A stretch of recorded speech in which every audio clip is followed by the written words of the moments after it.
ఇప్పుడు మీరు చూడబోయే ఈ property Vijayawada ఏడుపుగల్లండి.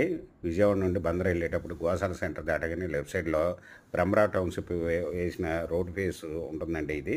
Tar road face 14 సెంట్లండి. West వచ్చి తార్ రోడ్ అండి. నార్త్ వచ్చి 33 అడుగుల రోడ్డు. రెండు వైపుల రోడ్లు కలిగిన అగ్రికల్చర్ ల్యాండ్ అండి. ఇది 14 సెంట్లు. ఈ బ్రహ్మరా టౌన్‌షిప్‌లో విల్లాస్ కూడా కన్‌స్ట్రక్షన్ చేస్తున్నారండి. ఇది బందర్ రోడ్ నుండి 1 కిలోమీటర్ దూరంలో ఉంటుంది. దీనికి దగ్గరగా 60 అడుగుల రోడ్డు, పంటకాలువ రోడ్డు కూడా ప్రపోజల్ రోడ్డు ఉందండి. గుడివాడ రోడ్డుకి పంటకాలువ రోడ్డు. ఇది రెడీ టు కన్‌స్ట్రక్షన్ చేసుకోవచ్చు. ఈ వచ్చి ఒక సెంట్ వచ్చి ఓనర్ గారు 8.5 లక్షల రూపాయలు చెప్తున్నారండి. Small negotiable. మీకు ఈ ప్రాపర్టీ వివరాలు డిస్క్రిప్షన్‌లో ఇవ్వడమైంది. అది చూసి మీకు నచ్చినట్టయితే స్క్రీన్ మీద ఉన్న ఫోన్ నెంబర్‌కి కాల్ చేయగలరు. మీకు ఈ ప్రాపర్టీ నచ్చినట్టయితే సబ్స్క్రైబ్ చేసుకోండి, లైక్ చేయండి, షేర్ చేయండి, కామెంట్ చేయండి.